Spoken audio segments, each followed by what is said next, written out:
Cosby Carson. Hey, hey, hey. Oh, ooh, mm, that was supposed to happen. How you doing, man? Hope your day's been great so far. Another day, another video. Another day, another video. Hope we're learning. Hope we're learning so far and applying some of these things that we're talking about. Okay. Um, One common trend that you're gonna see in a lot of these videos. Number one, I'm always gonna be wearing some Eagle stuff. Okay, whether it be Eagle shirt, socks, beanie, always Eagles all the time. Number two, we're gonna have fun.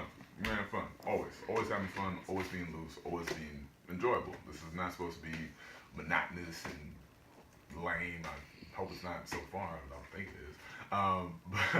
But we want to make sure that we're staying engaged and we're staying attentive with all the stuff that we're doing, right?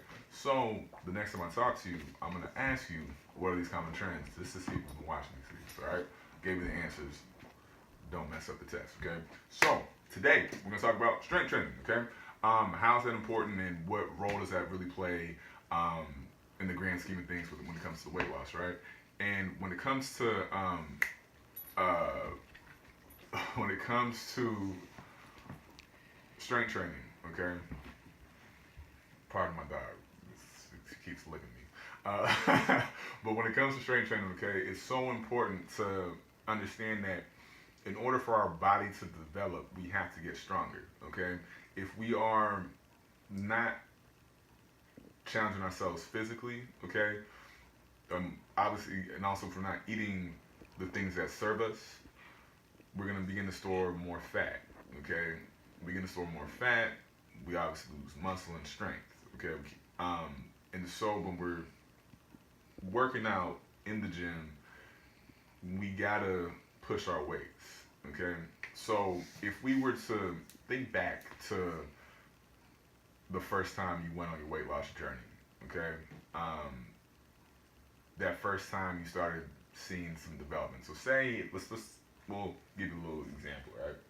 So say in 2015, say you started in 2015, right? Those first 4 months of any type of change when you first get started, you usually see most of your development and changes in your body during that time, right? So let's say 2015, you lifted cumulative, like I want you to look at a big picture, okay? Everything that we're doing is gonna be big picture changes, big picture moves, all right? So let's go back to the example, right? So 2015, this isn't the first year you started, okay? This is the year before the first year that you started to do your weight loss journey, okay? So 2015, living your life, doing whatever. Say you just lift 5,000 pounds over that time, okay? 2016, say that's your first year. Yeah, I'm gonna go in and change my life, and new year, new me, and all that good stuff, right? So let's say for the course of the year 2016, you lift, let's say 20,000 pounds over that time, right? Challenge yourself, making all these changes in your body and all this stuff, good, it's cool and great, right? Let's say in 2017 and 2018, so you're still on your journey, right? 2017, 2018, you did the same old 20,000 pounds moved during that time, okay? During those last 2 years, say changes in your body have been very minimal at best, okay? You feel like you're plateaued, right? The thing about it is that how could you expect to see any change in your body if you did the same thing that you did 1 year to the next year, okay? Um, you can't. You can't. If we do the same exact thing, expecting a different result, that's what Einstein called insanity, right? And so we gotta make sure that like if we're thinking a bigger picture, okay, year to year, in order for me to continue to see the progress that I want, I gotta challenge my body in different ways. The human body is very adaptable, very, very adaptable. It adapts quick, not only to physical stress but social stress. Okay, put yourself in the room with people that you don't know, you'll figure it out.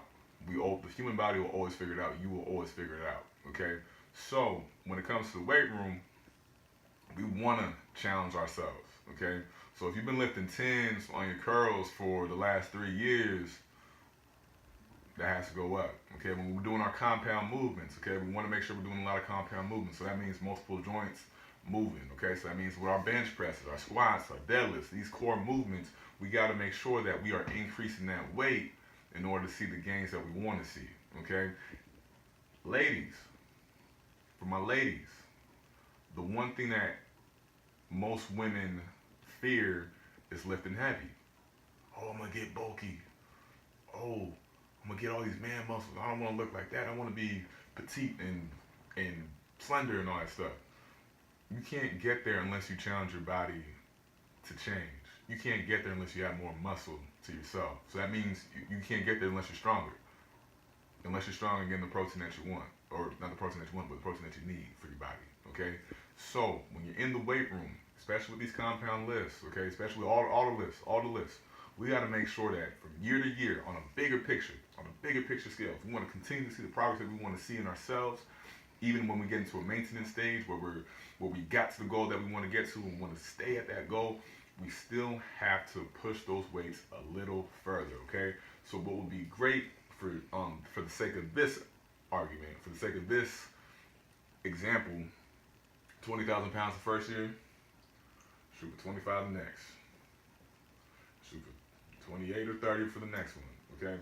That's how we keep moving the needle forward. We want to be strong. Being strong helps us live longer. That's what everybody wants to do. That's what everybody wants to do. Everybody wants to live longer. Everybody wants to live a healthy and satisfying life, right? So when we're in the weight room, challenge yourself to do more. I will always want you to do more. Don't sacrifice form for weight though. Know that you can still get stronger moving the same weight if you're moving it with more velocity, okay? Moving it and controlling it in different planes within that exercise. There are a lot of ways to get strong without necessarily adding weight, but you got to make sure that you're challenging yourselves in that fashion, okay? So say if for your shoulder raises, okay, you've been doing tens forever at this kind of tempo, okay? Maybe you start switching the tempo up, which forces more control. Or maybe you add an isometric hold at the top, which forces more control. You know, more control, more stress, more strength, okay? So as we go forward in this week, as you go forward in your day, at your next lift, challenge yourself. Make sure that when you're lifting exactly how much you can. So if we're doing sets of 10 on the bench press or something like that and using 20s, okay, but after, when you get to rep number 10, you feel like you could have done like 5 or 10 more, that's a great sign to go up, okay? I always say we want to make sure those last couple reps, those last 3 reps are are just enough, okay? So if we're doing sets of 10, I better be rep number 7, rep number 8, rep number 9, and rep number 10, get off me. You know what I'm saying? It has to be, we got to challenge ourselves in that fashion, okay? So keep in mind that. Challenge yourself. Don't do weights that you can do clearly more than the reps are asking you for, okay? Let the reps dictate your weight. Make sure you're pushing yourself in the weight room, and make sure that you are truly challenging yourself. It gets monotonous doing the same weight, same routine every time, okay? Up the weight, challenge yourself, and then you'll begin to see a lot more changes in yourself that you want to, okay? I hope that helps. Remember the common trend. Once again, Eagles gear, keeping it light, keeping it funny. That's the answer to the test. I'm going to check in with you very soon, all right? Have a great day. Take care.